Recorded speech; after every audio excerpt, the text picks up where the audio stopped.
ఈ నెల 18న నగర మేయర్ స్రవంతిపై అవిశ్వాస తీర్మానం జరగనున్న నేపథ్యంలో నెల్లూరు రాజకీయాలు రసవత్తరంగా మారాయి. ఇప్పటికే టీడీపీలోని 5 కార్పొరేటర్లను వ్యూహాత్మకంగా మాజీ మంత్రి అనిల్ కుమార్ యాదవ్, నగర వైసీపీ ఇన్ఛార్జ్ పర్వతిరెడ్డి చంద్రశేఖర్ రెడ్డిల ఆధ్వర్యంలో తాడేపల్లిలోని వైఎస్ జగన్మోహన్ రెడ్డి వద్దకు తీసుకెళ్లి ఆయన చేత అధికారికంగా పార్టీ కండువా కప్పి వైసీపీలో చేర్పించుకోవడంతో ఒక్కసారిగా నెల్లూరులో హిటెక్కింది. దీంతో వైసీపీ కార్పొరేటర్ల సంఖ్య ఎమ్మెల్సీ ఓటుతో పాటు 16కు చేరింది. మరో 2 కార్పొరేటర్లు వైసీపీ శిబిరంలోకి చేరితే అవిశ్వాసం వీగిపోయినట్లు అవుతుంది. దాంతో మరో 2 కోసం వైసీపీ నేతలు తెర వెనక మంత్రాలు చేపట్టారు. ఉన్నవారిని కాపాడుకునేందుకు అటు నెల్లూరు సిటీ, నెల్లూరు రూరల్ ముఖ్య నేతలు సైతం రంగంలోకి దిగారు. ఈ నేపథ్యంలో తాడేపల్లి నుంచి తిరిగి వస్తున్న సమయంలో ఓ కార్పొరేటర్, మరో కార్పొరేటర్ కుమారుడిపై ఉన్న పాత కేసుల్లో పోలీసులు అరెస్ట్ చేశారు. దాంతో మరింత ఆసక్తికరంగా మారింది. ఇదే క్రమంలో కొందరు వైసీపీ నేతలు రూరల్లోని కొందరు కార్పొరేటర్లకు ఫోన్లు చేసి వైసీపీలో చేరాలని లేదా వైసీపీకి అనుకూలంగా ఓటేయాలంటూ ప్రలోభ పెడుతున్నారంటూ టీడీపీ నేత కోటరెడ్డి గిరిధర్ రెడ్డి ఆధ్వర్యంలో కార్పొరేటర్లు, నాయకులు రాత్రి వేదాయపాలెం పోలీస్ స్టేషన్ లో ఫిర్యాదు చేశారు.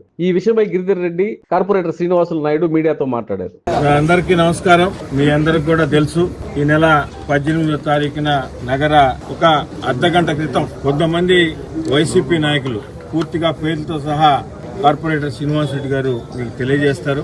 ఈ వైసీపీ నాయకులు శ్రీనివాసరెడ్డి గారికి ఫోన్ చేసి, నువ్వు వైసీపీకి అనుకూలంగా నువ్వు ఓటు వేయకపోతే నీ అంతు తేలుస్తాం, నిన్ను లేపేస్తాం, నిన్ను తిరగనేమో. చూసావు కదా, ఈ రోజు 5 మంది కార్పొరేటర్లు తిరిగి వైసీపీలోకి వచ్చారు. ఎలా వచ్చారో తెలుసా? ఎందుకు వచ్చారో తెలుసా? వారికి అన్ని విధాల అటు డబ్బుల పరంగా లేదంటే తిరగనిచ్చే పరిస్థితి ఉండదు.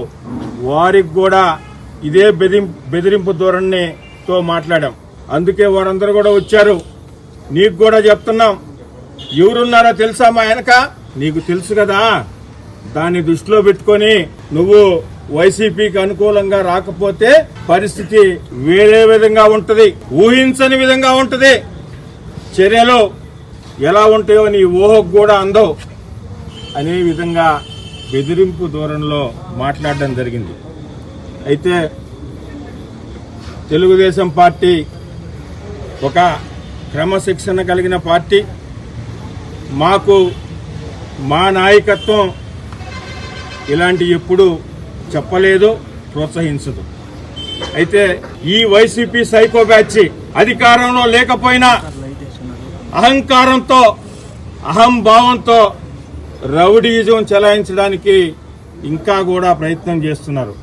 మేము అధికారంలో ఉన్నా అహంకారంగా ఎక్కడా లేకుండా అన్ని విధాల ప్రజాస్వామ్యబద్ధంగా నడుచుకోవాలనే నిర్ణయంతో మేమున్నాం. అయితే ఈరోజు జరిగిన సంఘటన మీద 23వ డివిజన్ కార్పొరేటర్ శ్రీనివాసరెడ్డి గారి మీద మీకు వచ్చిన ఫోను మీద ఈరోజు 5th టౌన్ స్టేషన్ లో కంప్లైంట్ కూడా ఇవ్వడం జరిగింది.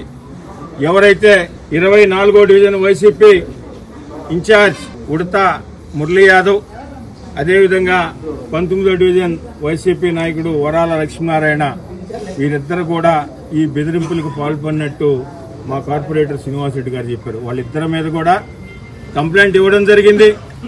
ఈ సందర్భంగా పోలీసు వారిని కూడా రిక్వెస్ట్ చేస్తున్నాం, మీరు ఇమ్మీడియట్ గా దీని మీద చర్యలు తీసుకోవాలి.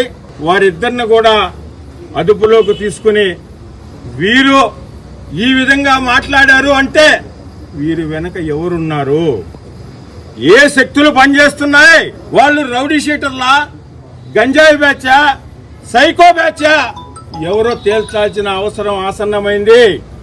నెల్లూరు ప్రజలు, నగర ప్రజలు ముఖ్యంగా ఈరోజు ఈ సైకో బ్యాచ్, ఈ గంజాయి బ్యాచ్, ఈ రౌడీ షీటర్ల వల్ల ఎంత భయాందోళనలో ఉన్నారో మీకు అందరికి కూడా తెలుసు.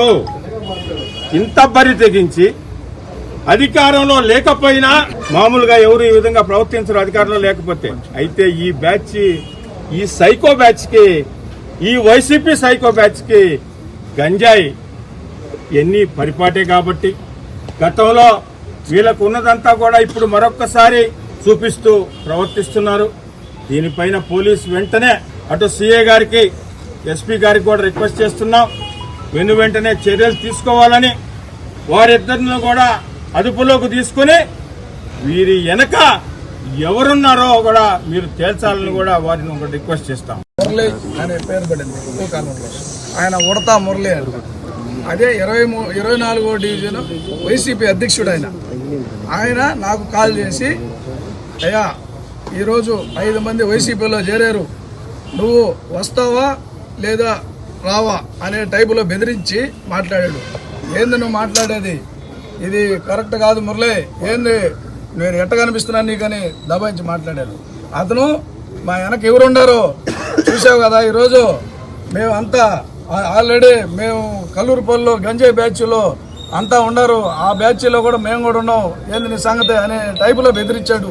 బెదిరిస్తే నేను ఏం చెప్పానంటే, మురళి ఇది పద్ధతి కాదు, ఆల్రెడీ నువ్వు ఈ విధంగా బెదిరిస్తున్నావు, నువ్వు నీ సంగతి ఏంది అనే టైపులో నన్ను బెదిరిస్తే నేను అదేవిధంగా ఏం చెప్పానంటే, మురళి పద్ధతిగా మాట్లాడు, నా వెనక చాలా మంది ఉన్నారు, అదే 19వ వార్డు నారాయణ మళ్ళీ లైన్లోకి వచ్చి ఏమో నీ సంగతి తెలుస్తాను అనే విధంగా మాట్లాడాడు. మాట్లాడితే నేను అదే వెంటనే 5th రౌండ్కి వచ్చి సిఐ గారికి కంప్లైంట్ ఇచ్చాను. సిఐ గారికి, డిఎస్పీ గారికి, ఎస్పీ గారికి కూడా నేను మనవి చేసేది ఏంటంటే, 24వ డివిజన్లో ఆల్రెడీ గంజాయి బ్యాచ్లో ఈయన కూడా ఆ కామాక్షి సంబంధించి అధ్యక్షునిగా తిరుగుతున్నాడు, ఈయన కూడా అదే విధంగా శిక్షించాలని నేను కూడా ఎస్ఐ గారికి, డిఎస్పీ గారికి అందరికీ కోరుతున్నాను. ఇప్పుడే కంప్లైంట్ ఇచ్చాను, ఆ కఠిన చర్యలు తీసుకోవాలని కోరుతున్నాను. లేపేస్తానని 3 సార్లు అన్నాడు. మురళీ యాదవ్ కూడా అదే విధంగా లేపేస్తాను, మా కాడ గంజాయి బ్యాచ్ ఉంది, లేపేస్తాను, ఏమనుకుంటున్నావు అన్నాడు. లేపేస్తే చూద్దాం లేదా తేల్చుకుందాం అని చెప్పి నేను ఫోన్ కట్ చేశాను. తర్వాత వచ్చి కంప్లైంట్ ఇచ్చాను. శుభమస్తు షాపింగ్ మాల్ లో క్రిస్మస్ కార్నివాల్ సంక్రాంతి ఫెస్టివల్ 2 కార్లు 39 స్కూటర్లు మీవే. ప్రతి 1000 రూపాయల షాపింగ్ పై కూపన్ పొంది డైలీ డ్రాలో ప్రతి రోజు ఒక ఆల్ఫా లైట్ స్కూటర్, 2 పండగలకు 2 నిస్సాన్ మ్యాగ్నైట్ కార్లు గెలుచుకునే అవకాశం. మేమింతే తగ్గించే అమ్ముతాం. 1000 రూపాయల లైట్ వెయిట్ పట్టు శారీ 333 రూపాయలు, pattern synthetic saree 199, 2 double cot bed sheets 450, 2 branded cotton pants 699, 2 girls coord sets 599 రూపాయలు, 3 జైపూర్ ఫ్లైర్ కుర్తీస్ 699. విచ్చేయండి Shubhamasthu shopping mall, BRC centre, Nellore.